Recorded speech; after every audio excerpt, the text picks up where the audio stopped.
Welcome back to biology sessions, and today I'm going to start with the new chapter. GSS batch, I am pending with your diseases chapter, but I'll be completing that chapter once I'll join the classes back. Once we are through with this curfew scenario, then I'll be starting with those sessions and classes itself. Till then, we'll be starting with the new chapter, that is the flower. Now, what do we need to learn in this chapter, the flower? We all know what exactly is the flower, right? सबने सुना है about flower. We find what's the most attractive part on the plant is nothing else but the flower. Why? Because it's seen in beautiful colors, in different colors. And therefore, it's considered as the most beautiful and the conspicuous part of the plant. Now, conspicuous part means nothing but it's the most attractive part of the plant, right? Now, understanding the function of the flower. By now, we must have known in our past years what is the main function of the flower. We know in all the living organisms a process called as reproduction. I cannot even ask you all since it's a video session, so I cannot question you all, but definitely I know that everyone knows the meaning of reproduction. Now, reproduction means what? It's the ability of all the living organisms to give rise to new organisms of their own kind. Okay, so the function, the main important function of this part flower is to undergo reproduction. How and when does it undergo reproduction? All these important details we are going to study in the coming 4th chapter. So I will not be discussing about the main details of the reproduction process in the flowering plants. That we'll be doing in the next chapters, right? So, understanding the definition. As you all know, the ICSE board would not encourage you all if you all just write that flower is the most attractive part or the most conspicuous part of the plant. No, that will not be entertained. That will not be encouraged. You all will not be getting any marks. So, yes, a full-fledged definition ki zarurat hai if you all need 1 full mark for that. So, the biological definition of a flower is it's a specialized shoot in which the leaves are modified. Okay, I repeat, it's a specialized shoot. You all know what a shoot? The part of the stem. Okay, it's a specialized shoot in which the leaves are modified into the floral structures, right? So these 3 important things and you are through with the introduction part of the chapter. Okay, I just missed out one thing. It's just a small chapter, but some important words, some important definitions which you all need to learn by heart thoroughly in this chapter is all what you all need to know in this chapter. Okay. Next important part of this chapter talks about the structure of the flower. What do we need to learn in the structure of the flower? We all must have seen the flower, but kabhi we have never actually known what are the parts of the flower. Has someone even bothered to know कि flower के अंदर कौन से parts हैं? At the most, you all must have learnt in your past years what all are the parts which would be involved in the process of reproduction. But inquisitiveness से कभी खोल के देखा है कि flower के अंदर कौन से parts हैं? No. So let us just study in more details about some parts of the flower. Okay? Yes. Starting with the structure of the flower, I have just drawn the diagram of the flower. If you could notice in this diagram of the flower, सबसे नीचे, the stick. Okay, when you offer a flower to someone, it is obvious you hold the flower with a stick, right? Dandi. The stick is called as pedicel. Let us use the biological word. That is not called dundee, it's called as pedicel. Okay, so you can either call it as stalk or you can even call it as pedicel, right? So the first part is called as stalk, also called as pedicel, and I'm definitely sure that you all know the importance of this pedicel. It is required to support the flower. Just above the pedicel, you would see the expanded or the swollen part. Okay, now what is this swollen part? This is called as thalamus. What is it called? It is called as thalamus part, right? It is either called as thalamus or receptile.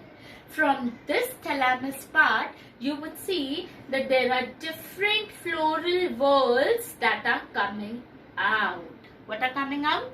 Different floral whorls are arising from this part, which is the swollen tip of the flower, okay, of the pedicel.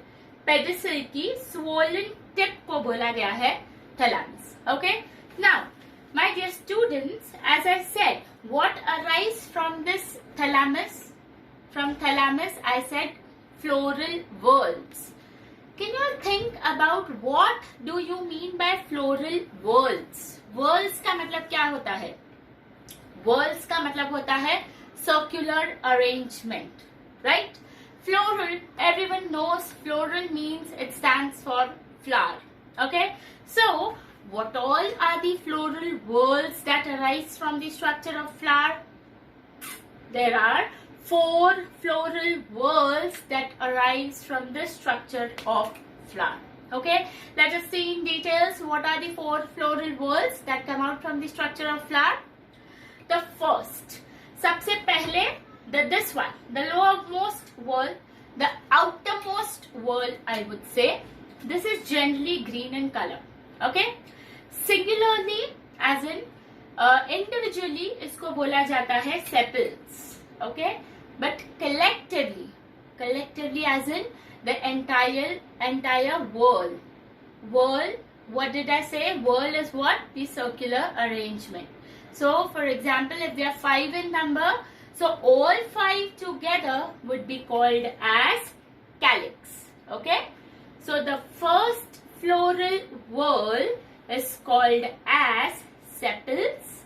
Collectively they are called as calyx, right? The second, this one, the one which gives the most beautiful color to the flower, the attractiveness to the flower, that is the petals. All the petals on the structure of the flower are collectively called as corolla. Oh, please don't relate it to corona. I said it is corolla. फिलहाल दिमाग में corona घूम रहा है, but please come back to the topic of the beautiful structure, the flower.